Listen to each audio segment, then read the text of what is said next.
के बारे में सर जी। Hello everyone. इस वक्त हम लोग नवोदय विद्यालय जीयनपुर आजमगढ़ जिले में हैं जी।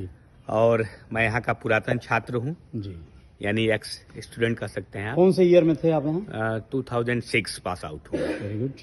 और मौका मिला, आज हम लोग जौनपुर निकल रहे थे तो आज इस धरा को प्रणाम करने का अवसर मिला तो इधर चले आए। अपना पूरा परिचय भी दे दीजिए सर जरा। मेरा नाम अरविंद निषाद है जी। मैं पेशे से शिक्षक हूँ और अपना विद्यालय चलाता हूँ देवरिया जिले में, विद्या डिजिटल एकेडमी नाम से। जी। ये मेरा संक्षिप्त परिचय है। नवोदय विद्यालय से प्रारंभिक शिक्षा की है हमने, फिर मैंने ग्रेजुएशन किया है, फिर पोस्ट ग्रेजुएशन में मैंने MBA करा है। अभी भी कुछ पढ़ाइयाँ जारी हैं मेरी और मैं शिक्षण का कार्य करता हूँ। बहुत बढ़िया। कैसा रहा यहाँ का अनुभव आपका जब आप यहाँ पे छात्र थे? तो अनुभव, नवोदय विद्यालय हम लोगों के लिए एक तरह से कहा जाए तो हम लोगों के लिए स्वर्ग है। सारे नवोदयंस जो पूरे दुनिया के हर मुल्क में नवोदयंस हैं, मैं बताना चाहूंगा, उनसे आप कभी पूछेंगे तो उनको बस ये पद पे हैं, बड़ी गरिमा में पद पे हैं। बहुत बड़े बड़े पदों पे हैं। बहुत शायद ही धरती का कोई मुल्क हो जहाँ पे हमारे भाई बहन न हो। अभी मैं बताऊं, अमेरिका में एक अभी सम्मेलन हुआ था, समिट हुआ था। हमको लगता है सैकड़ों की संख्या में लोग इकट्ठा हुए थे जी। और हर देशों में होता रहता है। जी, जी, जी। अभी मैं दुबई गया था कुछ दिन पहले, वहाँ एक कॉल पे कम से कम 10-12 लोग आए, वहाँ पे मिलने आए, नवोदयंस आए। बड़ी एकता और एक तुकबंदी है। हाँ, गजब की तुकबंदी है। और हर सेक्टर में, all the realms of life की अगर बात करूं तो सभी क्षेत्रों में नवोदयंस का जो कोऑपरेशन है, विशेषकर मेडिकल इमरजेंसीज में नवोदयंस जो डॉक्टर्स हैं, जैसे डॉक्टर सुरेंद्र डबास साहब हैं, इंडिया के टॉप सर्जन है कैंसर। तो बहुत लोग हैं, बबलू भैया हैं जो SSP हैं इस वक्त, तमाम लोग हैं। तो जो एक कोऑर्डिनेशन है हमारे नवोदयंस के लिए काफी अच्छा है। और नवोदय एक ऐसा विद्यालय है जिसके आप विद्यालय नहीं कह सकते हैं। वो एक प्रकार की प्रकृति है, बच्चों को रचती है, वो जीवन बनाती है, जीवन देती है।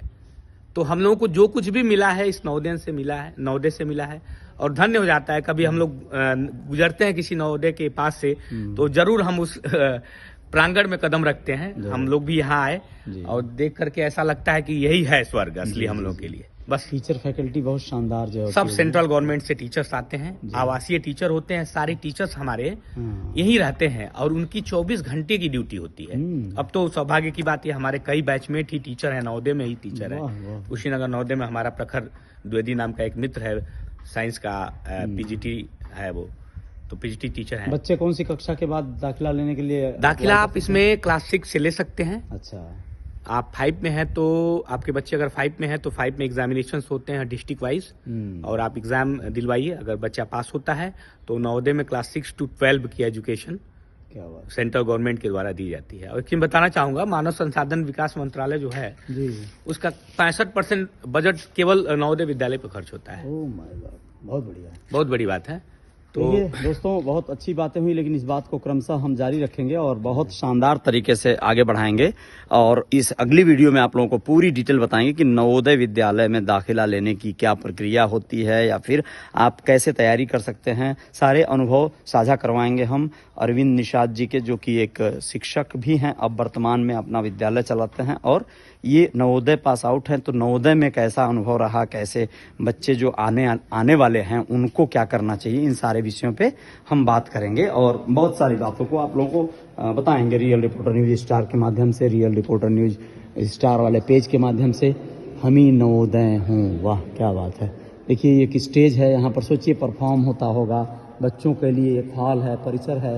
यहाँ पर बच्चे जिस तरह से तैयारी करते होंगे, कोई भी फंक्शन, कोई भी इवेंट होता होगा तो किस तरह से बच्चों को यहाँ पे शानदार पार्टिसिपेट करने का मौका मिलता होगा। ये सारी चीज़ें होती हैं बच्चों को एक शिक्षा के आधार पे ही नहीं बल्कि हर स्तर पे तैयार करने का प्रणाली और प्रक्रिया पे काम होता है। नवोदय विद्यालय का नाम पूरे देश में नहीं बल्कि पूरी दुनिया में है। नवोदय से पास आउट 12वीं तक पढ़ना होता है, 6वीं से 12वीं तक। उसके बाद आप आगे की शिक्षा के लिए कहीं से भी मतलब सक्षम हो जाएंगे, कुल मिला जुलाकर एबल हो जाएंगे आप, कैपेबल हो जाएंगे आप।